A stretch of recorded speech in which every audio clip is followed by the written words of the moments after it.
Welcome to The Unnoticed Entrepreneur. This show will tell you how to get the recognition you and your business deserve. Our guests share their practical insights and tools which you can use straight away. Your host is international entrepreneur, podcast host, and author Jim James. And welcome to this episode of The Unnoticed Entrepreneur. Today, we are going to sunny Manchester up in the northwest of England to meet Ed Darling. And we're going to talk about Project Charisma. We're going to talk about how your body, your voice, and your mind all impact your ability to communicate on stage and to have stage presence. And Ed has built this business amazingly from the ground up and is dealing with clients, including like the Alliance University of Manchester and Hilti and a number of other organizations, mainly in the Northwest. So we're going to talk to Ed today. Welcome to the show, Ed. Thank you very much, Jim. It's lovely to be here from definitely raining outside Manchester. Well, I went to university and lived in Manchester for 8 years, which is the weather is not one of the reasons that people move there or why people stay there. But it's a wonderful city, amazing. And you're doing some amazing work there in Manchester. So Ed, tell us about Project Charisma, and then you're going to help us to understand, I think, at least 3 elements that would help someone on stage and present. And let's face it, most of us are afraid of public speaking, especially after a few years of being locked inside. So Ed, over to you. Tell us about Project Charisma. Thanks, Jim. I do think that a lot of people are afraid of public speaking, especially after you say lockdown. Some people have been working from home for the past couple of years, and it really has set people back. And if people listening kind of do think, yes, that is me, I experience anxiety or fear or nervousness, then the first thing to say is that I know exactly how those people feel, because I used to have severe social anxiety. And when I was at university myself here in Manchester about 12 years ago, I know it probably looks like I'm still there now. Yeah, he does. For those of you that can't see, Ed really looks as though he's an undergraduate still. Yeah, I can't grow a beard to save my life, so that would probably help if I could. But while I was at university, I developed a really crippling social anxiety almost overnight after having a panic attack in a seminar room. And right at the moment when I was having this kind of crescendo of anxiety, the lecturer turned to me in front of everyone and said, "Ed, tell us what you think about this issue." And every single person in the room turned to look at me, and you can imagine I had to stand up, and without saying a word, I just left the room. And it really shook me. I didn't really understand what had happened. The next day I went into the seminar, same thing happened again. And before long, that had spiraled into a whole kind of anxiety disorder, where even answering a phone call or buying a train ticket would make me feel this overwhelming anxiety and panic and heart palpitations. So I spiraled down quite a lot. I became very depressed. I felt quite helpless to do anything about it. But eventually I hit a bit of a rock bottom, and I decided, rather than trying to avoid my fears, I needed to turn around and start facing them. And the 2 scariest things that I could think of at the time were acting and public speaking. So, Jim, I just thought I will throw myself at the wall of both of these things, and surely if I do that for long enough, something's got to change. And to cut a long story short, it wasn't an overnight transformation. It wasn't an overnight success story. It took many years of facing my fears. But eventually I became a professional actor, and I performed in theatres all around the UK and off-Broadway, around Italy, and a professional speaker as well. And I became the president of my local speaking club. And anyway, all of that led me to then creating Project Charisma, a training company here in Manchester.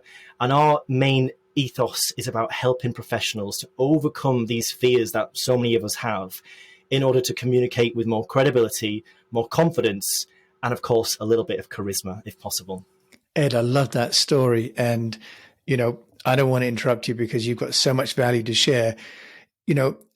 Where does one start? Because we're not taught really at school how to do this. At university, we're certainly not taught how to do it. Where would you begin? I know you're working with some big companies and some smaller ones, but where do you start with a person that comes to you and maybe they need to give sales presentations, or, they're going to go to a conference, for example, to articulate what the company stands for as a founder, maybe? Where do you start, Ed? Well, the first place that I like to start is to really get across the idea to people that public speaking is just a skill. And like any other skill, with practice, you will get better. We seem to put public speaking on a bit of a pedestal because we have these fears around it. And we think, I was born feeling nervous or unconfident and I'll never get there. But I'm kind of living proof that you can go from one end to the other with enough practice. So I think understanding that is crucial. And then from there, I think getting into the practicalities of it. I think breathing is a massive issue that a lot of people have at a very fundamental level. There are two different types of breath. There's breathing into the diaphragm and breathing into the chest. And one of which connects to your fight, flight, freeze response, which makes you more nervous and anxious. The other one connects to your rest and digest response, which calms your system. Most people aren't even aware of this. And I often do an exercise with people where I get them to put one hand on their stomach, one hand on their chest, and just breathe normally. And then I ask them, which area is moving the most? Is it your chest or your stomach?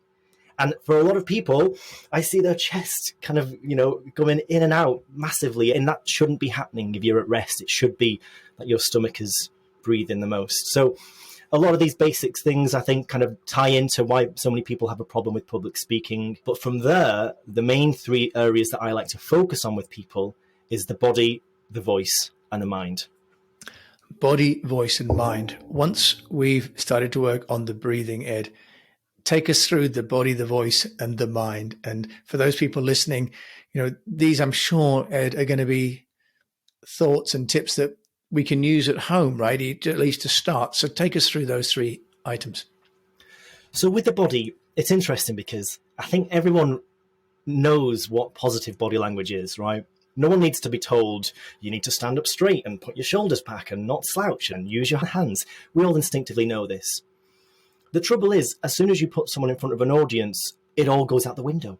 And they start to cross their arms or fidget with their hands or shuffle their feet. And it's a nervous reaction that we're having. So with body language, you have to become more aware of what your body is doing. And I like to give people an analogy from the animal kingdom. So I talk about a squirrel and a lion. And I ask people to describe the squirrel's body language. And you might say it's kind of nervous and fidgety, and it's holding its claws close to itself. It's ready to dart off at a moment's notice. A lion, on the other hand, is usually taking up lots of space. It's not trying to hide. It's rather relaxed. If it's going to move, it will be very purposeful. Now, the main difference between these two animals is one is a predator and one is a prey animal. And their body language is just a reflection of that reality, right? The squirrel has to keep itself small. It has to be ready to pounce away because it's being hunted from above and below. The lion doesn't have those same issues, and so it can chill out and be very relaxed. The interesting thing is that as humans, we have both predator and prey hardwired into us. You only have to go, 10,000 years ago to when we were living in the Neolithic, and we would be hunting, but also getting hunted from various types of beasts, right? So I like to kind of give people this idea that you've got a squirrel pathway and a lion pathway in terms of your body language. Now, when you stand in front of a group of people to speak, whether it's your peers or a large audience, and you feel that perception of threat, your body reacts much like a squirrel does. You start to close off, you start to close in, you become flighty and fidgety and nervous. The real trick is being able to do a little bit of what's called a pattern interrupt. So whenever you find yourself doing any of these negative behaviors, you need the self-awareness to notice it, and then you need to try and do the opposite. So if you're looking down at the floor, you need to bring your eyes up and look at them, at the audience. If your hands are nervously shuffling around, you need to start using them. If you find yourself stepping backwards away from the audience, you need to step forwards. And I find that when people do this, it sends a signal back to the subconscious mind that says, maybe there isn't quite the level of threat that we assumed. Maybe we can stand down our reactions a little bit, and people start to feel more confident. So that is my version of the psychology underlying body language and how we can use that to become more confident. I love that. Now, I've got to ask the question, what do people think is going to happen to them if they do raise up their eyes, raise up their arms and open up? Because you've mentioned the fear, but what do you think people are afraid of, just briefly? I think it's clear that people are afraid of judgment, aren't they? We're all afraid of looking foolish in front of our peers, making mistakes, being shunned out of the tribe is where that comes from, right? If you were pushed out 10,000 years ago again, that would be certain death, and that kind of is still instinctually very sensitive within us. So it's primal, it's a primal instinct, and the fear of being, say, judged and then ejected, right? And then, I guess, ultimately famished and perished. Exactly, yeah. But I think as soon as you get over that initial fear and you do look people in the eyes and step forward and speak a little bit louder, it dispels that quite quickly, and you do immediately start to feel that bit more confident, and it creates a kind of a positive feedback loop rather than a negative feedback loop. Okay, that's wonderful. So that's the body. What should we talk about next? Well, I usually go into the voice next, which is the next sort of aspect of public speaking, which is so important. And for me, I think the voice is maybe even more important than body language in some ways, because I think it's a little bit underappreciated by people who are even quite experienced speakers in many ways. And so there are 5 key elements of vocal variety that I tell people about, which is pitch, pace, tone, volume, and melody. Now, some of these we have more control over than others. Your pitch is obviously whether you've got a low pitch or a high pitch, and there's little things you can do about that. I think maybe some of your other guests might have explained that in more detail. Tone is another one. On one end of the scale, you can have quite an edgy tone, which sounds a little bit harsh. And on the other end, you've got quite a breathy tone where it's almost like the therapist voice, come in, have a seat, and are you okay here? And in a business scenario, perhaps you don't want to go too much down that line because it can lack a little bit of assertiveness, perhaps. Pacing is how quickly you're talking. Now, a big problem a lot of people have is simply talking too fast. 100 words a minute, trying to get through it as quickly as they can so they can sit back down. And of course, that's a problem. So learning to slow down is a really important thing for people. Volume is underappreciated, I think, a lot. Volume isn't just about being loud enough, but it's something you can use for effect. You can go much louder to get people's attention, and you can go much quieter to draw them in. And then finally, maybe my favorite one is melody. Melody is the opposite of monotone, right? So if you've ever logged onto a Zoom call and heard someone say, hello, everyone, welcome to today's Zoom. This is going to be a fantastic show. I hope you're all ready for the next 3 hours. And it's all along one note, and it very quickly turns people off. So injecting more melody into your voice means using more of that scale that we all have, right? Rather than hitting one note on the piano, you're using the whole instrument. Ed, I love that. And I'm going to say to you right now, Ed, I think that's fantastic about the voice. Yeah, we did have Jimmy Cannon on the mic a little while ago, and he did talk amazingly and used his voice to great theatrical effect. Ed Darling from Project Charisma in Manchester. I love that. Now, you've talked about body, voice, but also mind. So let's cover off number 3, if you will. Perfect. So mindset is where a lot of people fall down, obviously. In my own experience over the past 10 years, having gone through severe anxiety to acting on stage to now speaking in public, I've kind of picked up on these 3 specific mindset shifts, which have helped me and which I now share with everyone who I work with. The first one is confidence beats enthusiasm. So confidence beats, sorry, that's the wrong way around. Let me repeat. Enthusiasm beats confidence. So enthusiasm beats confidence, to be clear.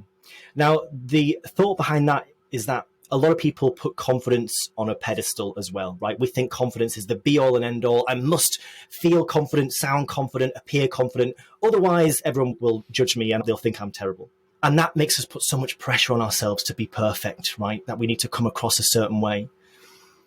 But confidence isn't something that you can rely upon, Jim, because you can stand in front of an audience and no matter what you've done previously, your confidence can just leave you in a moment's notice. And then you've got nothing else to base yourself on. Whereas enthusiasm is a quality that we can tap into. Even if we feel nervous, even if we feel a little bit uncomfortable, we can choose to focus on enthusiasm.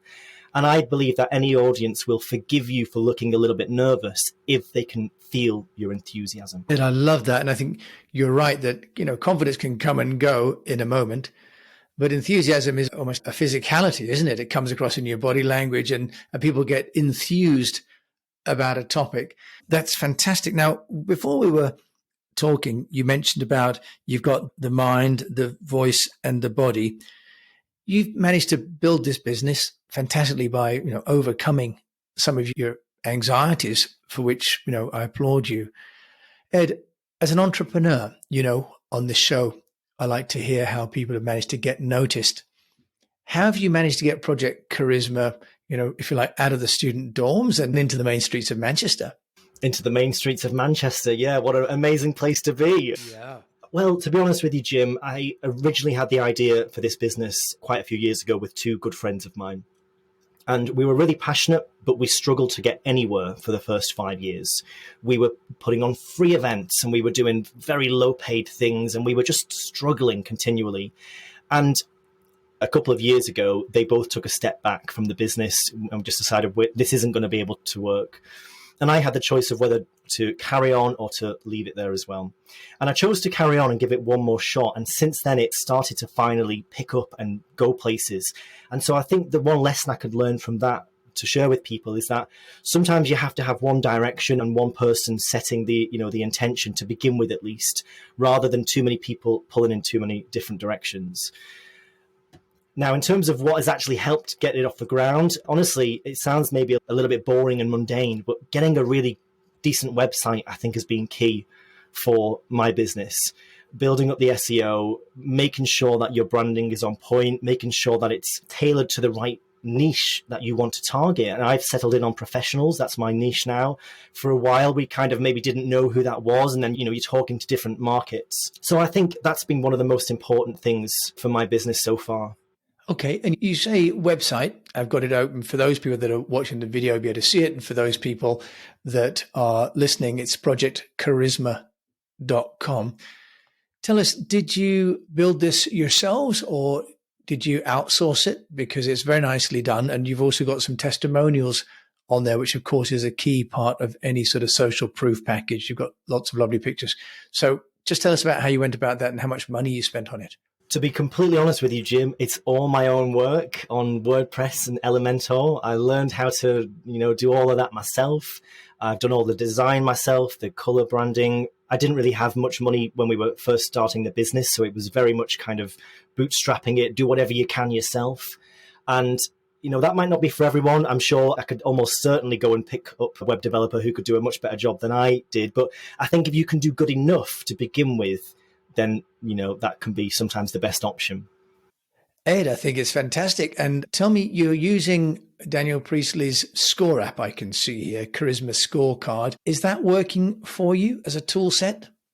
Well, I've only been using it for the past couple of weeks, Jim, so I can't really give you that much of an overall feedback on its kind of performance. But I haven't had what's called a lead magnet until now. And the Score app works as a really good lead magnet because people get an instant feedback and analysis on their public speaking skills and strengths. I then get their email and everyone's a winner. And I'm a big fan of Daniel Priestley, like we mentioned before. I think he's a fabulous entrepreneur and a great voice to learn from. So I was happy to try his product. Ed, that's fantastic. And Daniel Priestley has been a guide and inspiration for the whole industry. It's amazing. If there's one thing that you've made a mistake on when it comes to getting noticed, Ed, what would you be willing to share? Maybe a little tale of what you might have done that hasn't worked? Definitely, yeah. So back when I was still in the wilderness of trying to get the business off the ground, me and my two business partners, Dan and Chris, we tried to put on some public speaking events in Manchester. And it was a bit of a case of, the old idea of build it and they will come. Or in this case, build it, market it, put money on the ads, and then they won't come. And so one of the lessons I learned is that if you're going to spend money on advertising and marketing, it does work, but you have to have all the other things in place. You have to have a solid website, the credibility to back it up, the testimonials. If people see all that, then they might convert. But without it, you're just throwing your money away. Great advice. Yes, put that in order. And Ed, I always ask a final question, and that is, for my fellow unnoticed entrepreneurs, you've come a long way. What would be one, if you like, piece of advice you'd give that does work in the getting noticed? Is there one thing that you can suggest everyone should at least think about doing? Yeah, I do think, again, maybe it sounds a little bit cliche, but if you do a fantastic job for the people that are in front of you and really serve them as much as you can and try to help them with whatever their problem is, then they will leave you a great testimonial. They will mention you to other people. And I think that is the kind of the groundwork that you need to put in place. So just doing a great job for the person who is right there in front of you. Ed, darling, you've done a great job for me in front of you today. And thank you so much for sharing what you're doing with Project Charisma and help people to share their genius on stage. Thank you, Ed, darling. Thanks, Jim. It's been a real pleasure to be here. Cheers. Yeah, well, you've been listening to a youthful looking, but plainly very experienced and wise entrepreneur, Ed Darling, up there in Manchester. Of course, I'll put his details in the show notes. If you want to go to sunny Manchester, I'm sure that Ed would be more than happy to see you there. Just take an umbrella is my only advice. So thanks for listening to this episode of The Unnoticed Entrepreneur. If you've enjoyed it, please do review it on the app. Please do share it with a fellow unnoticed entrepreneur. And, there are over 50 interviews like this included in the latest version of the Unnoticed Entrepreneur book, published by Wiley and available on Amazon. So just encourage you to have a look online for that.